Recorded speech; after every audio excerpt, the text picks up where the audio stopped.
Good morning, Ananda. This is Bonu Ramesh Naidu.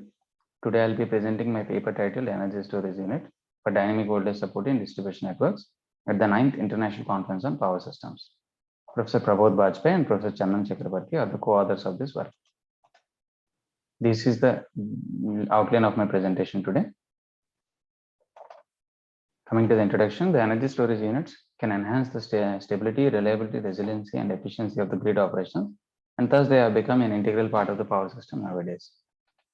In the wake of their increasing penetration, services like voltage fault rate through operation with dynamic voltage support is being mandated from them through the recent grid codes, as a part of which they are expected to provide rapid real and reactive power exchanges during short-term voltage excursions for better voltage stability in the distribution system. Now the question is, are they capable of providing DVS? If so, what proportion of real and reactive power is a better choice for this? To understand this, I have considered the equivalent circuit shown in figure 2, where the energy storage unit is represented as a controlled current source, and impedance at the PCC is represented as an impedance shown here, and the network beyond PCC is represented by the Thevenin equivalent. Using basic circuit laws, we arrive at equation 2, which states that the PCC voltage is not only contributed by the network induced voltage, but is also influenced by the current contribution from energy storage unit. Here zeta represents the impedance angle of equivalent grid impedance, whereas beta represents the phase angle of ESU current. Now keeping the total ESU current magnitude constant, if we vary the phase angle, we obtain a locus of PCC voltage with a clearly defined maximum voltage and minimum voltage point at respect to zeta and beta values respectively. From this, we can conclude that both real and reactive currents are necessary for DVS operation as dictated by equation 3 shown here. Here X equivalent by R equivalent is the ratio of reactance and resistance of the equivalent impedance seen by the energy storage unit. Now, taking this forward, we have considered the following system where supercapacitor bank is considered as energy storage unit connected to the distribution network using appropriate converters. Multiple signals are measured and converted into per unit, along with PLL, which measures the phase angle of the network voltage, and an FRT detection block to detect the occurrence of FRT and trip condition based on the IEEE 1547/2018 standards. Further, ABC to DQ naught conversion is used wherever required, and a DC voltage controller based on proportional plus integral principle is used to generate the current reference for the energy storage unit, which is further modified by the SOC control block to generate the modified current reference, and further current controller and PWM blocks are used to generate the switching pulses for the converter. Similarly, a DC voltage controller is employed in inverter control, which generates the current reference, which is further modified by the active power controller based on the following signals.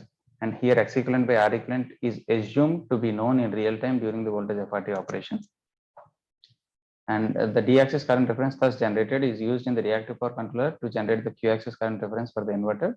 The current references and the actual currents are fed to current controller and DQ naught ABC conversion block and SPWM block to generate the switching pulses for the inverter. Further details on the SOC control, active power controller and reactive power controller will be presented in the upcoming slides. Coming to the current references, this slide details the current references for inverter operation, current reference generation for inverter operation, which is the real power and reactive power controller. During normal operation, the D-axis and D-axis current reference is equal to the current reference generated by the inverter DC voltage controller, whereas Q-axis current reference is kept 0.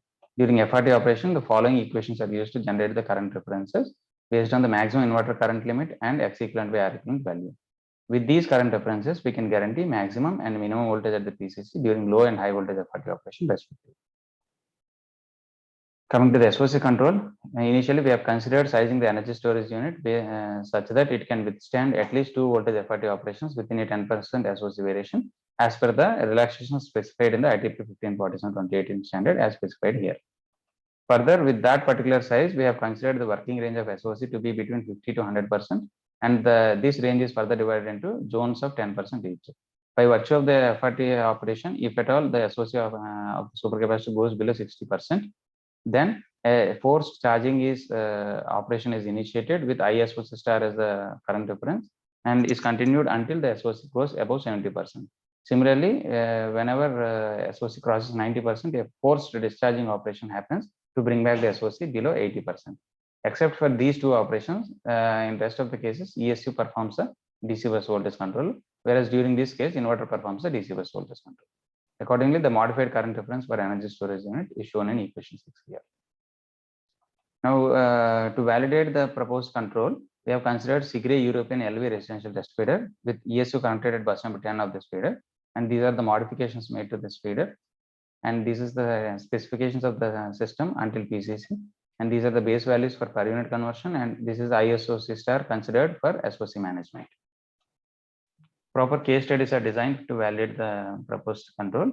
Case study 1 and 2 deals with the low voltage and high voltage FRT operation respectively, where multiple faults with variable X equivalent by R equivalent value and variable fault voltages are applied. And case study 3 deals with the SOC control operation, where multiple faults with an initial SOC of 60.25% is considered for validation. Further, for case study 1 and 2, the DVS is provided using 3 different schemes, where scheme 1 is a proposed scheme with both prioritization of real and reactive power during the voltage FRT operation, and DVS scheme 2 prioritizes only real power, and scheme 3 only reactive power during the voltage FRT operation. Coming to the case study 1 results, which is for low voltage FRT operation, figure 6 shows the plot of inverter voltage for different DVS schemes. Here 4 different faults are applied, where out of which the second and fourth fault are not treated as FRT events due to the consecutive voltage FRT requirements of IEEE 1547/2018 standard.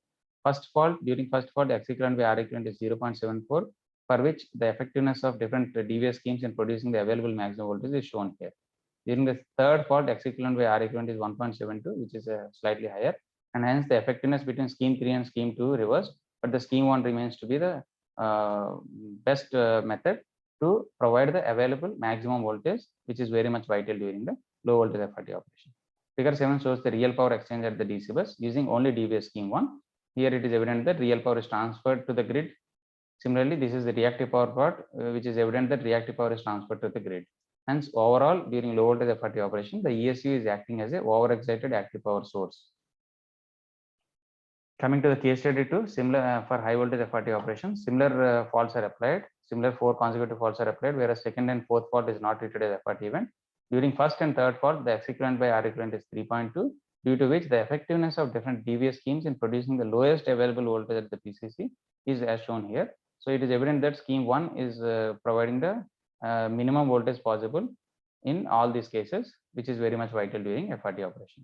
Similarly, in this during this operation, the real power is absorbed by the energy storage unit and reactive power is absorbed by the inverter. Accordingly, the inverter, the ESU is acting as an underexcited active power scheme. Now coming to the case study 3, which is for the state of charge control. Here figure 12 shows the real power exchange with the DC bus for different components, and figure 13 shows the SOC of the supercapacitor. Here multiple faults, say 2 faults are applied, where first fault is starting at 1 second and second fault is starting at 5 seconds. However, the second fault is not treated as an FRT event due to the consecutive FRT requirements.